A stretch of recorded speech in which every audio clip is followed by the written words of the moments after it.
Bismillah. Waalaikumsalam warahmatullahi wabarakatuh. Ustaz, saya mengajukan beberapa pertanyaan singkat. Ini diketik, saya bacakan pertama. Apakah menyentuh kemaluan membatalkan wudhu? Ulama mayoritas mengatakan iya, membatalkan wudhu. Ya, bila dalam sentuhan itu memang ada unsur kesengajaan dalam menyentuh. Bukan yang tidak sengaja kemudian terkena.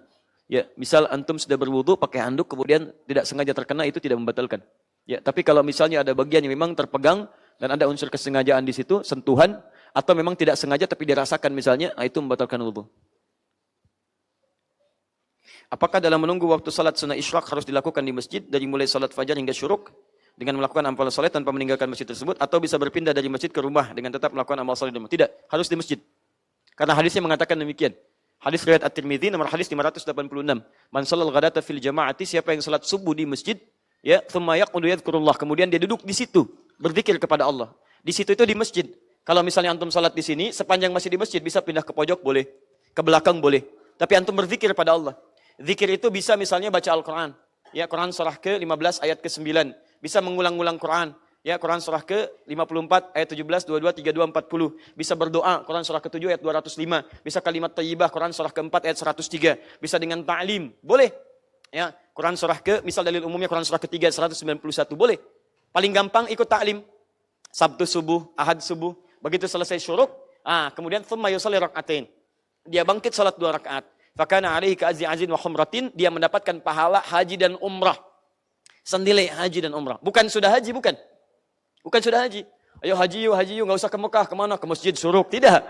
Bukan, ya, antum mendapat pahala senilai itu, tapi belum haji. Dapat pahala senilai haji dan umrah. Banyak, luar biasa, ya. Sempurna.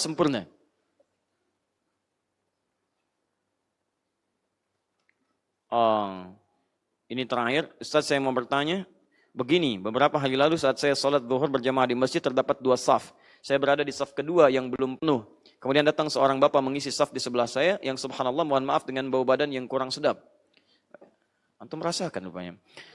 Seketika saat saya sedang membaca bacaan sholat, saya mengucap 3 kali astagfirullah. Bahkan pada rakaat berikutnya saya sampai tidak khusyuk membaca bacaan sholat. Pertanyaan saya, apa hukumnya saya mengucap astagfirullah dalam sholat?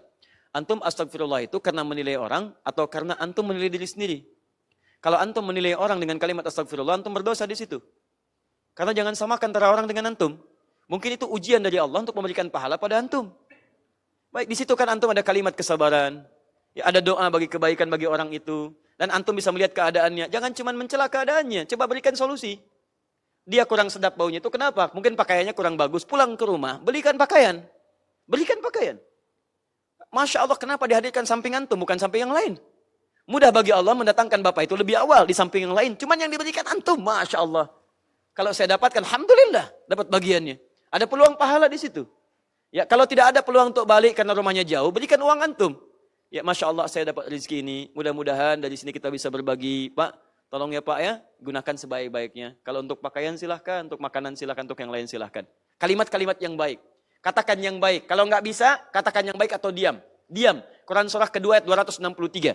Paling kiri di pertengahan. Qaulun ma'rufun wa maghfiratun khairun min shadaqatin yatba'uha adza. Kata-kata yang baik dan permohonan maaf dengan istighfar pada diri kita untuk memohonkan ampunan karena saya belum bisa memberi yang baik, itu lebih baik daripada beri tapi dengan kalimat yang kurang menyenangkan. Ya, Pak, ini Pak, ada sedikit Pak supaya bisa berbagi dan sebagainya, ya. Silahkan bisa digunakan. Bisa Bapak beli pakaian. Aduh, terima kasih deh, adek kau baik sekali. Bukan begitu, Bapak kan bau. Ya tidak. Bukan, itu kalimat gak menyenangkan. Kalimat gak menyenangkan. Itu bahaya. Ya. Itu bahaya. Nah, jadi yang pertama, berikan solusi. Kedua, kalau Anda beristighfar boleh.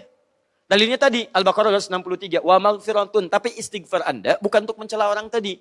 Istighfar Anda adalah untuk bisa menghadirkan ketawaduan dalam diri Anda. Permohonan ampun kepada Allah ketika tidak bisa merespon dengan kebaikan. Astagfirullah, astagfirullah. Ampuni saya ya Allah yang telah diberikan peluang pahala seperti ini. Tapi saya belum bisa hanya sekedar mendoakan baginya.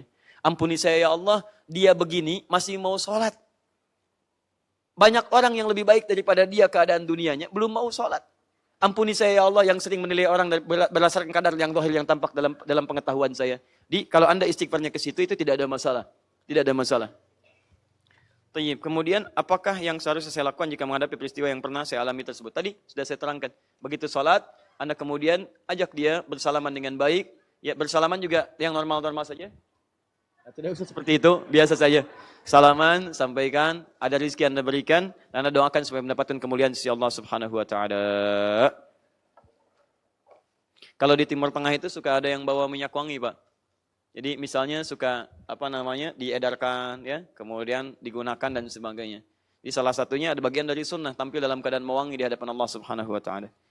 Mohon izin saya menyampaikan beberapa pengumuman karena waktu juga yang kiranya mesti kita lihat. Yang pertama, insya Allah sebagian dari pertanyaan ini kita akan jawab dalam sesi yang lain. Insya Allah mudah-mudahan bisa dikumpulkan teman-teman Akhir TV, dibantu kalau bisa ditulis ulang supaya jadi kesatuan yang utuh. Kedua, saya ingin mengundang kepada Anda semua tanpa kecuali, alhamdulillah insya Allah kita akan hadirkan kembali hari Al-Quran yang kemarin sempat Allah berikan jeda yang cukup agak panjang supaya dengan jeda itu ada kemuliaan lebih kita bisa dapatkan. Alhamdulillah dengan jeda itu akan lebih banyak bergabung tokoh-tokoh dunia, duta besar yang insya Allah terkonfirmasi kita akan coba terhubung, ada 13 yang kemudian akan bergabung. Kemudian ada ulama-ulama besar juga akan datang, ya syekh-syekh besar termasuk syekh juga yang menginisiasi kampus ulama internasional, yang nanti saya akan buka pendaftaran kedua, ya yang mengundang Anda kalau sesuai kualifikasi untuk bisa melanjutkan. Waktunya insya Allah akan kita selenggarakan pada tanggal 28 Januari. Ya, semula kita akan coba alihkan ke stadion, karena pada saat itu masjid di Istiqlal itu digunakan tempatnya. Dan kita bermohon pada Allah Subhanahu wa taala dan teman-teman juga membantu dengan doa. Alhamdulillah kami terkonfirmasi ya sampai tadi malam di Lampung Masjid Istiqlal bisa digunakan.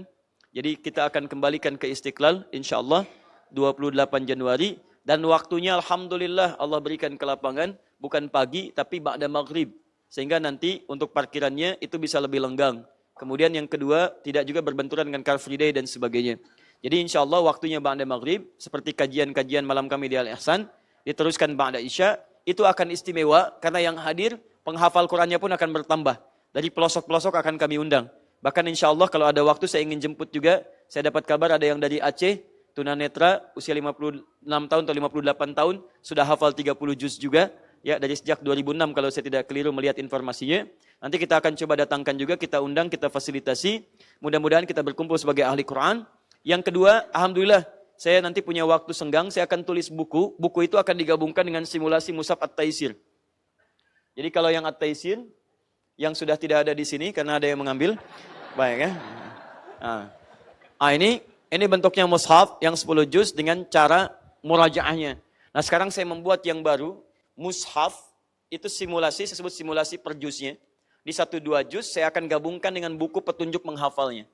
Di Anda nanti tidak kebingungan untuk bertanya lagi, saya gabungkan jadi satu di situ. Doakan mudah-mudahan 1-2 hari ini bisa saya tuliskan, saya selesaikan, nanti bisa dicetak. Nanti insya Allah mudah-mudahan kita akan gelar sinergi dengan teman-teman, bisa mencetak mudah-mudahan bisa kita hadirkan. Nanti saya lihat kalau ada peluang-peluang rezeki yang lebih, kita cetak sampai 100.000 eksemplar, kita bagikan nanti. Mudah-mudahan dengan dibagikan itu kita punya doa kepada Allah Subhanahu wa taala. Kita ingin berubah, bangsa kita ingin lebih baik. Mudah-mudahan tahun ini kita cetak 100.000 penghafal Quran baru yang bisa diturunkan pada yang lain. Di sana juga kita akan berikrar insya Allah menginspirasi dunia dari Masjid Istiqlal, dari bangsa terbesar muslimnya di dunia, menyampaikan pesan kepada dunia bahwa insya Allah bangsa ini akan lebih baik, bangsa ini akan semakin maju, yang ditandai dengan orang-orang Islamnya kembali kepada Al-Quran insya Allah. Baik, teman-teman itu satu. Yang kedua, bagi Anda yang punya anak laki-laki, yang telah selesai dari masa SMA atau senilai dengannya, sederajat dengannya, baik di pesantren, aliyah dan sejenisnya, Anda boleh daftarkan nanti via Quantum Akhir Institute atau Akhir TV untuk mengikuti peluang beasiswa yang nanti kami akan buka pendaftarannya. Alhamdulillah dari Turki kami diberikan 20 jatah baru untuk yang gelombang selanjutnya. Saya akan buka penyeleksian berikutnya. Kalau sudah didapatkan, itu kelasnya spesial. Karena kelas ini adalah kelas kampus ulama yang didirikan oleh para ulama dengan tujuan mencetak calon ulama dengan level internasional. Itu menggabungkan sekitar 9 kurikulum di kampus dunia. Jadi kampus Al-Azhar, Az-Zaituna, Kuliah Dakwah Islamiyah, yang di Yaman, yang di Sudan, yang di beberapa tempat di Arab, digabungkan jadi satu, jadi mata kuliah untuk mencetak calon ulama. Dan sistemnya ketat, kalau gagal setahun langsung dipulangkan. Ya, jadi kami akan berikan pelatihan dulu, pembekalan, dan nanti tokohnya akan datang pada 28 Januari. Ya, mudah-mudahan insya Allah, kalau bukan Anda, mungkin anak Anda yang akan jadi ulama. Ya, kalau bukan Anda penghafal Quran, mungkin anak Anda yang jadi penghafal Quran. Ya, karena itu, dan terakhir, tanggal 28 Januari kami akan launching kelas solusi Al-Quran. Di kelas itu nanti kami akan sampaikan tempat-tempatnya, Silahkan nanti Anda bisa bergabung, dan itu tidak ada komersialisasi di situ. Semuanya gratis dan semuanya dengan tujuan dua. Satu, meningkatkan kesolehan di hadapan Allah. Yang kedua, kita punya cita-cita membangun bangsa kita lebih baik. Insya Allah kalau umat Islamnya itu baik, bangsa kita akan terbantu. Karena yang paling mayoritas itu umat Islam. Quran itu nggak mengajarkan macam-macam. Saya tidak pernah mengajarkan pada Anda untuk merubah apapun di bangsa kita. Bangsa kita sudah final, sudah bagus, konsepnya sudah baik. Ya tinggal kita isi dengan kebaikan. Bangsa ini butuh orang baik, bukan hanya butuh para pakar. Ya maaf, ilmuwan sudah banyak, ahli hukum banyak, ahli ekonomi banyak. Yang kurang itu yang baik-baiknya. Ahli hukum yang soleh, ahli sosial yang soleh, pakar yang soleh, yang baik-baik. Kalau semuanya baik, bangsa kita maju dan terdepan kita dalam urusan. Ya, terdepan insya Allah kita. Maka nanti dengan belajar Quran, mata kita jadi baik, tangan kita baik, kaki kita baik. Kalau semua baik, polisi ringan tugasnya, tentara ringan tugasnya, ya pemerintahan ringan tugasnya. Dan insya Allah tampil dalam kebaikan. Menuju Indonesia lebih mulia dan maju dalam tuntunan dunia insya Allah. Baik, teman-teman sekalian, itu barangkali yang saya sampaikan. Jika ada kurangnya itu kesalahan saya, mohon dimaafkan. Dan tinggalkan pendapat saya yang keliru, ambil pendapat lain yang kiranya lebih baik, menuntun Anda pada kesolehan di hadapan Allah Subhanahu wa taala dan Rasulnya.